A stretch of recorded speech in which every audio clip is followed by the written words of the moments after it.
വിശദമായ റിപ്പോർട്ടുകൾ നോക്കാം. മുഖ്യമന്ത്രിയുടെ മകൾ വീണ വിജയന്റെ എക്സാലോജി കമ്പനി വിദേശത്തും സാമ്പത്തിക ഇടപാടുകൾ നടത്തിയെന്ന ആരോപണവുമായി ഷോൺ ജോർജ്. വിവാദ കമ്പനികളായ SNC ലാവ്ലിനും PwCയും എക്സാലോജിക്കിന് പണം നൽകി. വീണയുടെ വിദേശത്തെ സാമ്പത്തിക ഇടപാടുകളിലും SFIO അന്വേഷണം വേണമെന്നും ഷോൺ ഹൈക്കോടതിയിൽ നൽകിയ ഉപഹർജിയിൽ ആവശ്യപ്പെടുന്നു. CMRL എക്സാലോജിക് ഇടപാടിലെ പ്രധാന ഹർജി ഹൈക്കോടതി നാളെ പരിഗണിക്കാനിരിക്കെയാണ് പുതിയ ആരോപണം. അബുദാബി കൊമേഴ്സ്യൽ ബാങ്കിൽ എക്സാലോജി കൺസൾട്ടിംഗ് മീഡിയ സിറ്റി എന്ന പേരിൽ വീണ വിജയന് ബാങ്ക് അക്കൗണ്ടുണ്ട്.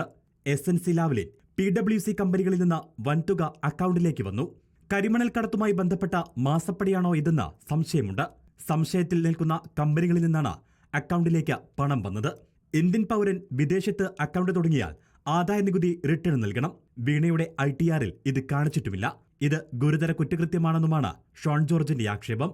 ഈ അക്കൗണ്ടിൽ വന്നിട്ടുള്ള കോടാനുകോടികളുടെ പണമിടപാടിൽ ഇവിടെ നടന്നിട്ടുള്ള കരിമണൽ കടത്തുമായും അതുപോലെ തന്നെ മാസപ്പടിയുമായും ബന്ധമുണ്ട് എന്ന് ഞാൻ ഉറച്ച് സംശയിക്കുന്നു. വീണയുടെ ഇൻകം ടാക്സ് റിട്ടേണിൽ ഇത് കാണിച്ചിട്ടില്ല എന്നുണ്ടെങ്കിൽ വീണ ചെയ്തിട്ടുള്ളത് ഗുരുതരമായ ഒരു കുറ്റകൃത്യം കൂടിയാണ്. CMRLൽ നടന്ന ഇടപാടുകൾ കണ്ടെത്തണമെന്നും ഷോൺ ജോർജ് ആവശ്യപ്പെട്ടു. അബുദാബി കൊമേഴ്സ്യൽ ബാങ്കിലെ അക്കൗണ്ടിൽ നിന്ന് അമേരിക്കയിലെ വിവിധ അക്കൗണ്ടുകളിലേക്ക് പണം കൈമാറ്റം ചെയ്തു.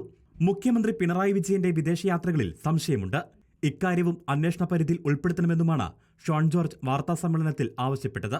മുഖ്യമന്ത്രിക്ക് വിദേശത്ത് പോകാൻ പാടില്ലെന്ന് ഞാൻ പറയുന്നില്ല. പക്ഷേ ഈ ദുബായിൽ എവിടെ പോയിട്ടും തിരിച്ചു വന്ന് ദുബായിലുള്ള കുറച്ച് ചുറ്റിക്കളിയും പിന്നെ ഈ അമേരിക്കയ്ക്ക് ഇടയ്ക്കിടയ്ക്കുള്ള പോക്കും ഒക്കെ ഇപ്പോൾ പല ആരോപണം വന്നാൽ പിന്നെയാണ് ഈ അമേരിക്കയ്ക്ക് പോക്ക് കുറച്ചത്. പക്ഷേ അമേരിക്കയിലാണ് ഇതിൻ്റെ എല്ലാ ആസ്ഥാനം. ചില വ്യക്തികൾ അവിടെ ഉണ്ട്. CMRL എക്സാലോജിക് കരാറിൽ കേന്ദ്ര കമ്പനികാര്യ മന്ത്രാലയത്തിന്റെ അന്വേഷണം പുരോഗമിക്കുകയാണ്. ഇതിനിടെയാണ് എക്സാലോജിക്കിന്റെ വിദേശത്തുള്ള ബാങ്ക് അക്കൗണ്ടുകളിലും സാമ്പത്തിക ഇടപാടുകളിലും കൂടി അന്വേഷണം ആവശ്യപ്പെടുന്നത്. ഷോൺ ജോർജിന്റെ ഉപഹർജി CMRLന്റെ ഹർജിക്കൊപ്പം ഹൈക്കോടതി നാളെ പരിഗണിക്കും. റിപ്പോർട്ടർ, കൊച്ചി.